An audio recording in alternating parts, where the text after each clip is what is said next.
নীলডাঙ্গা নামক একটি গ্রাম, যেখানে রমেশ তার বউ এবং মেয়ে নিয়ে বাস করত।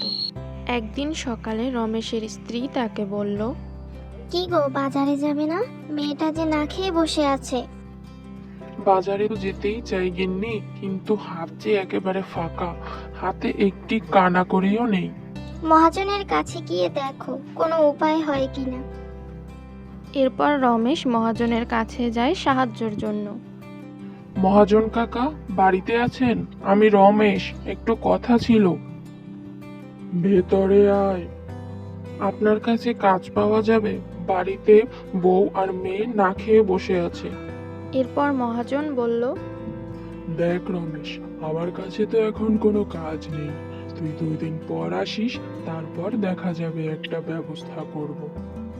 কাজ না পেয়ে রমেশ মন খারাপ করে নদীর পাশে একটি গাছের নিচে বসে থাকে।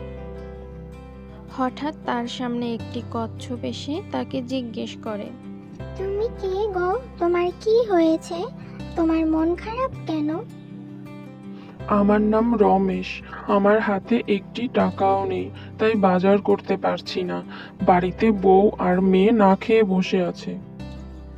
আমি কোনো সাধারণ কচ্ছপ নই। আমি তোমাকে সোনা দানা, টাকা পয়সা অনেক কিছুই দিতে পারি। বলো কি চাও তুমি? না না, আমার এসব কিচ্ছু চাই না, আমার শুধু একটি কাজের দরকার। মহাজনের কাছে গিয়েছিলাম, তিনি বলল 2 দিন পর কোনো ব্যবস্থা হবে। রমেশ দেখল কচ্ছপটি একটি সুন্দর পরীতে রূপান্তরিত হলো এবং তাকে বলল, আমি তোমার সততায় প্রসন্ন হয়েছি। আমি তোমাকে 2টো হাঁড়ি দিলাম, একটিতে ভাত এবং একটিতে তরকারি। সব সময় ভরা থাকবে, কিন্তু কখনো এই হাঁড়ি উল্টিও না।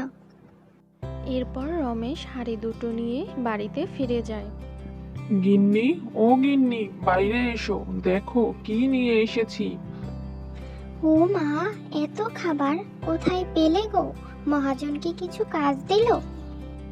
না গো, মহাজনের কাছে কোনো কাজ পাইনি, তবে মন খারাপ করে নদীর পাশে গিয়ে বসেছিলাম। তখনই এক পরী আমাকে এই সব খাবার দিল।